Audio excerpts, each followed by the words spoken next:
नमस्कार दोस्तों, achievement education park YouTube channel पर आपका स्वागत है। अगर आपने इस चैनल को अभी तक सब्सक्राइब नहीं किया है तो प्लीज़ सब्सक्राइब कर ले। और आज हम एक अति ही महत्वपूर्ण टॉपिक चर्चा करेंगे इस वीडियो में या इस टॉपिक में। तो आइए इसकी शुरुआत करते हैं। तो टॉपिक का नाम है रिफ्ट वैली और ग्रेबन। रिफ्ट वैली को हम लोग ग्रेबन भी कहते हैं, ठीक है। ग्रेबन जर्मन शब्द है, रिफ्ट वैली इंग्लिश वर्ड है, तो दोनों एक ही है। तो आइए हम इसकी चर्चा करते हैं। तो देखिए दोस्तों, जो रिफ्ट वैली है इसकी चर्चा करने से पहले हम चाहेंगे कि भ्रंश के बारे में थोड़ी सी चर्चा कर दें। देखिए, भ्रंश जो है वो अर्थ क्रस्ट के ऊपर जो तनाव उत्पन्न होता है, जिसके फलस्वरूप पृथ्वी के भूपर्पट्टी में तनाव उत्पन्न हो जाता है। तनाव के लिए दो विपरीत दिशा में बल का कार्य करना आवश्यक है, ठीक है। इसकी दिशा थोड़ा सा कुछ हट के भी हो सकती है, लेकिन एक दूसरे की विपरीत दिशा में ही होती है, चाहे आड़े तिरछे किसी तरीके से हो। तो भ्रंश रेखा के सहारे, ठीक है। तो पहले हम भ्रंश के बारे में चर्चा कर लेते हैं। तो भ्रंश के बारे में चर्चा करते हैं कि भ्रंश कैसे बनता है। तो जब दो दिशा में बल कार्य करते हैं उसे भ्रंश कहते हैं। अब ये है कि एक भ्रंश रेखा के सहारे कुछ स्थलाकृतियों का निर्माण होता है, कुछ जो है दो भ्रंश रेखा के सहारे स्थलाकृतियों का निर्माण होता है। तो एक भ्रंश रेखा के सहारे जिन स्थलाकृतियों का निर्माण होता है उसमें सामान्य भ्रंश, व्युत्क्रम भ्रंश, सोपानी भ्रंश इत्यादि है। दो भ्रंश रेखा के सारे अच्छा, सामान्य भ्रंश रेखा का ये है, देखिए ये अर्थ क्रस्ट है, इसके ऊपर ये एक भ्रंश रेखा है जिसके कारण ये दोनों भाग एक दूसरे के विपरीत दिशा में या ऊपर नीचे खिसक जाते हैं। दो भ्रंश रेखा के सहारे जो निर्मित स्थलाकृतियां हैं, ठीक है, उसमें जो है चार महत्वपूर्ण स्थलाकृतियां हैं, जिसे बोलते हैं ramp valley, block mountain, host प्लेटू और रिफ्ट वैली।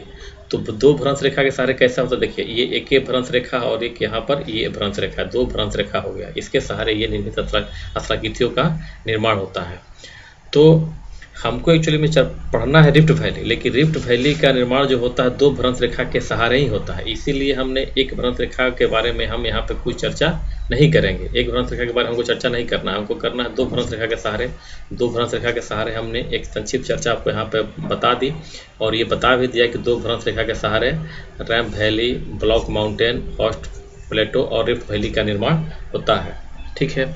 अब हम देखते हैं कि दो भ्रंश रेखा के सहारे ये रैंप वैली का कैसे निर्माण होता है। तो आइए हम देखते हैं रैंप वैली। देखिए दोस्तों, ये हमारा जो है अर्थ क्रस्ट है, यहाँ जो हमने बनाया है ये अर्थ क्रस्ट है। देखिए अर्थ क्रस्ट, यहाँ पे ये जो है ये फॉल्ट लाइन है जिसे भ्रंश रेखा कहते हैं। तो दो भ्रंश रेखा हो गया।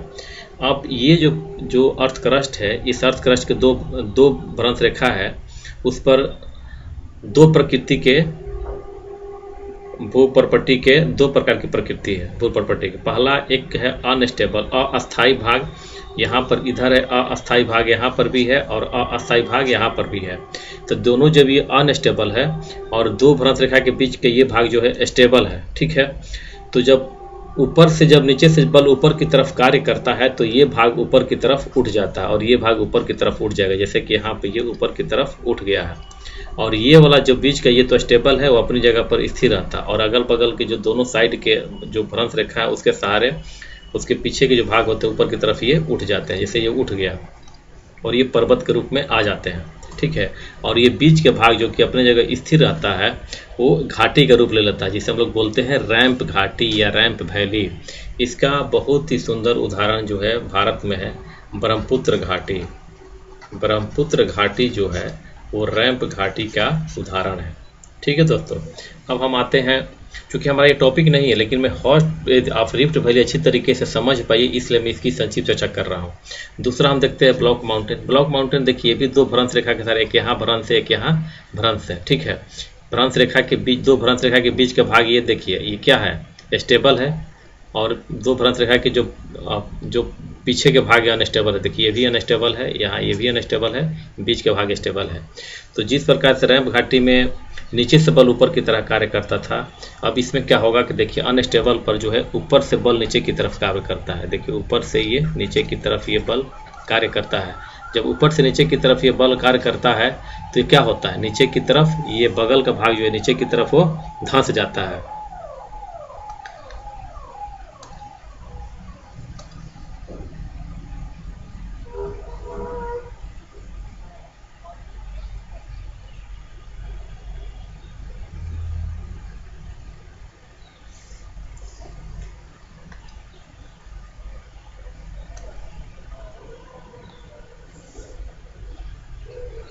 जिसके फलस्वरूप जब ये धंसता है तो देखिए यहाँ पर एक घाटी का निर्माण होता है, ये भी एक वैली का रूप ले लेगा और इधर भी एक वैली का रूप ले लेगा।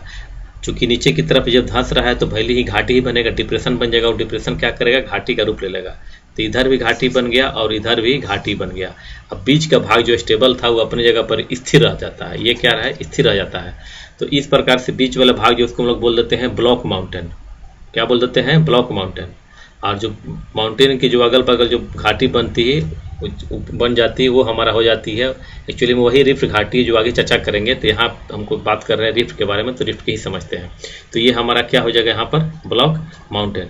तो ये हमारा हो गया यहाँ पर ब्लॉक माउंटेन, ठीक है। अब ब्लॉक माउंटेन में जो है यहाँ पे ये देखिए, ब्लॉक माउंटेन में हमारे यहाँ जो सबसे अच्छा उदाहरण है वो है सतपुड़ा पर्वत। सतपुड़ा पर्वत जो है वो ब्लॉक माउंटेन का उदाहरण है। सतपुड़ा के उत्तर में देखिएगा तो नर्मदा वैली है, दक्षिण में देखते हैं तो ताप्ती वैली। यहाँ एस मतलब कि साउथ है और एन मतलब कि नॉर्थ है।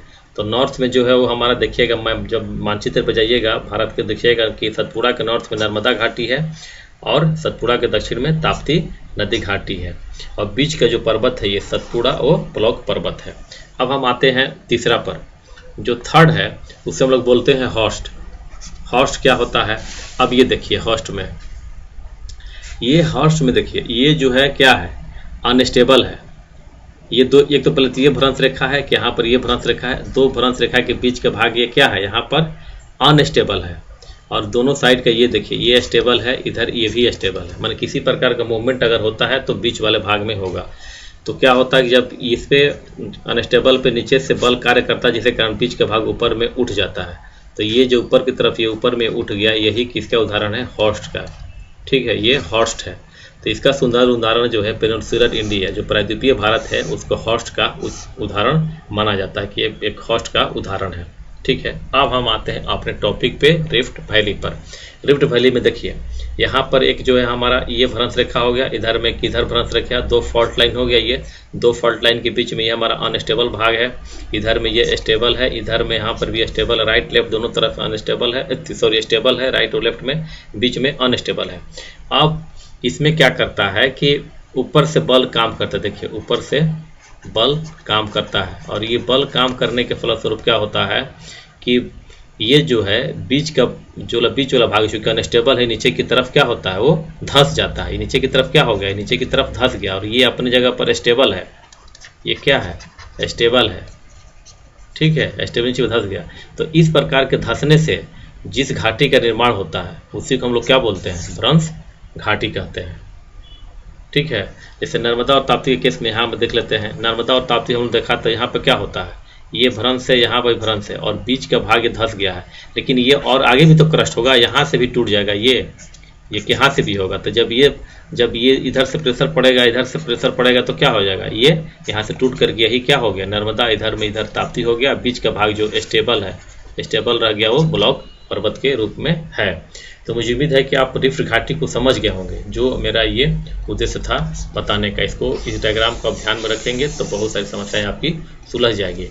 अब आते हैं जो अभी तक हम लोग समझा है उसको देखते हैं कि क्या कहते हैं शब्दों में। उसके बाद हम लोग देखेंगे, हमारा टॉपिक हो जाएगा उदाहरण कि इंडिया में कहाँ उदाहरण है, वर्ल्ड में कहाँ उदाहरण है, उसको हम लोग बारी बारी से देखते हैं। तो आइए दोस्तों शुरुआत करते हैं। यहाँ पर देखिए रिफ्ट वैली क्या है। रिफ्ट वैली जो है, जब दो समानांतर भ्रंशों के बीच का भूभाग नीचे धंस जाता है तो ऊपर उठे सेल खंड के बीच एक लंबवत संकीर्ण गर्त बन जाता है। इससे होकर प्राय नदियां बहती है। ऐसी घाटी को रिफ्ट घाटी कहते हैं। जर्मन भाषा में इसे ग्रेवन कहा जाता है। और एक अन्य उल्लेखनीय बात यह है कि भ्रंश घाटी जो है नदी से पुरानी होती है, क्योंकि उस भ्रंश घाटी में नदी प्रवाहित होती है। नदी के फलस्वरूप भ्रंश घाटी नहीं बनता है, बल्कि वो भ्रंश था इसलिए नदी उसमें प्रवाहित होने लगी तो घाटी बन गया। इसको ध्यान रखेंगे। अब हम इसको देखते हैं कि इसका एग्जाम्पल क्या है। इंडिया में एग्जाम्पल कहाँ कहाँ है। तो इंडिया में एग्जाम्पल देखिए, नर्मदा हो गया इंडिया में, ध्यान रखेंगे। तापी नदी भी है, महानदी है, माही है, दामोदर है, सोन है, गोदावरी है, ये सारी की सारी ETC, ये सारी की सारी नदियाँ जो है वो रिफ्ट वैली के एग्जाम्पल हैं, ठीक है। अब इसको जो हम लोग देख लेते हैं मानचित्र पर। देखिए यहाँ पर ये जो दिखाया गया है, ये हमारा नर्मदा है, ठीक है। ये है हमारा सोन का, सॉरी नर्मदा, ये तापी फ्रांस घाटी है, ठीक है। यहीं से देखिए यहाँ पे जो है ये सोन यहाँ से निकलती है, ये सोन यहाँ से निकल रही है, सोन चली जाती है बिहार में। और ये जो है यहाँ पर देखिए ये महानदी है, ये महानदी है, महानदी है, ये हमारी सोन है, ये हमारा नर्मदा है, नर्मदा रिवर, ये हमारी तापी रिवर है। यहाँ पे ये देखिए गोदावरी रिफ्ट वैली है, गोदावरी रिफ्ट वैली है। और यहाँ पे ये जो है माही है, ठीक है, माही है। तो ये सारा जो है रिफ्ट वैली के हमारे यहाँ एग्जाम्पल है, ठीक है। तो इसको आप ध्यान रखेंगे, इस पर लोकेशन को। इसी देखिए नर्मदा इधर हो गया, इधर में तापी हो गया, और यहीं पे बीच में यहाँ पे कौन है, सतपुड़ा पर्वत है, सतपुड़ा माउंटेन, ठीक है दोस्तों, इसको ध्यान रखेंगे। अब हम आते हैं कि इंडिया को देख लिया हम लोगों ने, विश्व में कहाँ पर इसके एग्जाम्पल देखने को मिलते हैं। तो विश्व में कई एग्जाम्पल, ये सबसे महत्वपूर्ण है जो परीक्षा में भी पूछा जाता है, वो है east African rift valley, Baikal rift valley और राइन रिफ्ट वैली। तो आइए देखते हैं इन वैली को बारी बारी से। देखिए बैकाल तो हमारा यहाँ पर है, देखिए यहाँ पर बैकाल हमारा यहाँ पर है, ठीक है। इसके बाद ईस्ट अफ्रीकन रिफ्ट वैली जो है देखिए मलावी से यहाँ शुरू होते हुए ऐसे होते हुए चला जाता है यहाँ तक, ये हमारा हो गया कौन, east African rift valley, east African rift valley. ये हमारा हो गया बैकाल, बैकाल रिफ्ट वैली। और एक जो यूरोप में है जिसको यहाँ पर नहीं दिखाया जा सकता है, उसको हम लोग अभी देख रहे हैं, यहाँ पर है वो, यहाँ पर, इसको हम लोग बोलते हैं राइन, राइन रिफ्ट वैली। तो आइए, ये तो हमने लोकेशन दिखा दिया विश्व मानचित्र पर। आइए अब हम देखते हैं कि कहाँ पर इसका सूक्ष्म रूप लेकर के इसको समझने का कोशिश करते हैं। तो आइए देखते हैं। देखिए ये हमारा राइन जो है, ये राइन, यही है राइन रिफ्ट, राइन रिफ्ट, इसी में राइन नदी बनती है जिसके नाम पे राइन रिफ्ट वैली या राइन ग्रेबन कहते हैं। चूँकि ये देखिए इधर में जर्मनी है, इधर में फ्रांस है, और मैंने बताया कि जर्मन शब्द रिफ्ट वैली का जर्मन शब्द जो है वो ग्रेबन है, ग्रेबन उसको कहते हैं, इसलिए इसको राइन ग्रेबन या राइन रिफ्ट वैली कहा जाता है। इसके पूरब में ये हमारा जर्मनी है, और पश्चिम इधर देखिए फ्रांस है। और एक चीज़ ये भी देखिए कि राइन ये जो है हमारा रिफ्ट वैली है, ठीक है, और राइन के पूरब में ये ब्लैक फॉरेस्ट है, इधर में वासजेज, ब्लैक फॉरेस्ट मतलब फॉरेस्ट नहीं है, ये ब्लैक फॉरेस्ट माउंटेन है, ये ध्यान रखेंगे। और ये कौन सा है, ब्लॉक माउंटेन है, ब्लॉक माउंटेन है। और ये वासजेज भी क्या है, ब्लॉक माउंटेन है, ब्लॉक माउंटेन है। और ये बीच में रिफ्ट वैली है। तो बीच में देखिए ये, चूंकि जो स्ट्रक्चर हम लोग ऐसे देखा था हम लोगों ने यहाँ पर ऐसे ना, ये क्या था, बीच में ये भाग जो अनस्टेबल था नीचे की तरफ धंस गया था, तो ये रिफ्ट वैली बन गया। और ये जो स्टेबल अपनी जगह पर है तो ये क्या बन गया, ब्लॉक माउंटेन बन गया है। वही सेम यहाँ पे रिफ्ट वैली में हो गया, राइन वाले में। अब ये देखिए बैकाल में,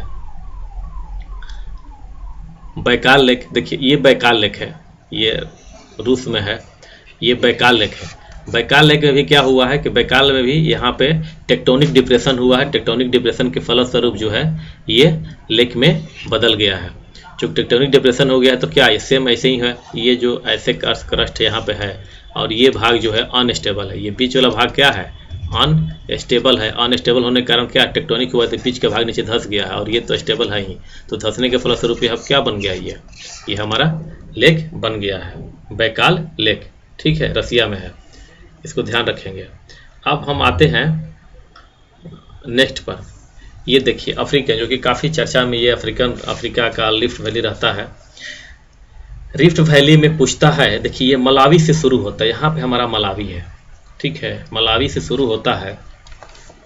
और मलावी से शुरू होने के बाद ये जॉर्डन के साउथ में, ये जॉर्डन है यहाँ पे है, यहाँ पे हमारा सिनाई पेनिनसुला है, ये हमारा सिनाई पेनिनसुला है, ये सिनाई पेनिनसुला, और यहीं पे जो है हमारा जॉर्डन है, ठीक है, जॉर्डन। तो यहाँ से मलावी से ये शुरू होता है, और मलावी से शुरू होने के बाद जो है ये चला जाता है कहाँ पर, जॉर्डन के साउथ तक चला जाता है। और यहाँ जो ये मलावी मैंने कहा है, तो देखिए मलावी में तो इसका है ही, इधर में मलावी है, इधर में मोजाम्बिक भी है, जो कि पता होगा, अगर आप देखे होंगे अफ्रीका का मैप देखिएगा जाकर के, तो यहाँ पे क्या है, मोजाम्बिक, मोजाम्बिक है, इधर मलावी है, इधर यहाँ पे जो है हमारा तंजानिया है। यहाँ पे जाइएगा, यहाँ पे थोड़ा उत्तर में तो यहाँ पर तंजानिया,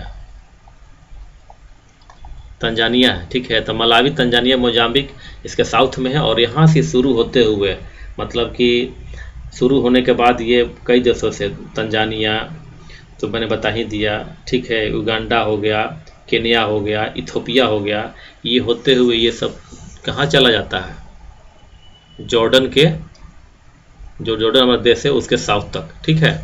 यहाँ तक ये जो रेड सी है वो कहाँ है, रिफ्ट वैली में ही अवस्थित है, ध्यान रखेंगे। रेड सी कहाँ है, रिफ्ट वैली में अवस्थित है। आप पूछता है एग्जाम में कि मलावी लेक क्या विक्टोरिया लेक में है, तो देखिए मलावी लेक कहाँ है, विक्टोरिया में ही है, सॉरी पूछता है कि मलावी लेक क्या रिफ्ट वैली में है, तो मलावी लेक देखिए ये हमारा क्या है, रिफ्ट वैली में ही है। देखिए तंगानिका ये भी रिफ्ट वैली में है, लेक कीव रिफ्ट वैली में है, लेक अल्बर्ट रिफ्ट वैली में है, लेक विक्टोरिया काफ़ी फेमस है क्योंकि बीचों बीच में है, तो लेक विक्टोरिया, लेक तुर्काना ये सब किस में है, ये रिफ्ट वैली में ही है, इसको ध्यान रखेंगे। लेक तुर्काना रिफ्ट वैली में है, लेक विक्टोरिया रिफ्ट वैली में है, लेक अल्बर्ट है, लेक कीव है, लेक तंगानिका है, लेक मलावी है, ये सारी की सारी जो है रिफ्ट वैली में है।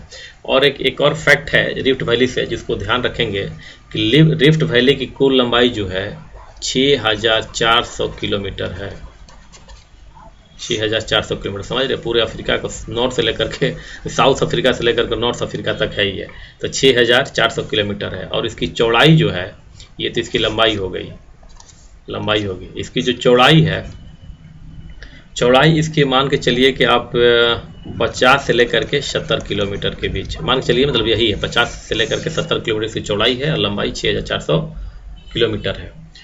तो ये था दोस्तों रिफ्ट वैली, और मुझे उम्मीद है कि आपको पसंद आया होगा। और मैं कहूँगा फिर कि अगर आपको कहीं पर भी कन्फ्यूजन हो, कुछ जानना चाहते हैं, तो आप कमेंट बॉक्स में कमेंट जरूर कीजिए। थैंक यू दोस्तों।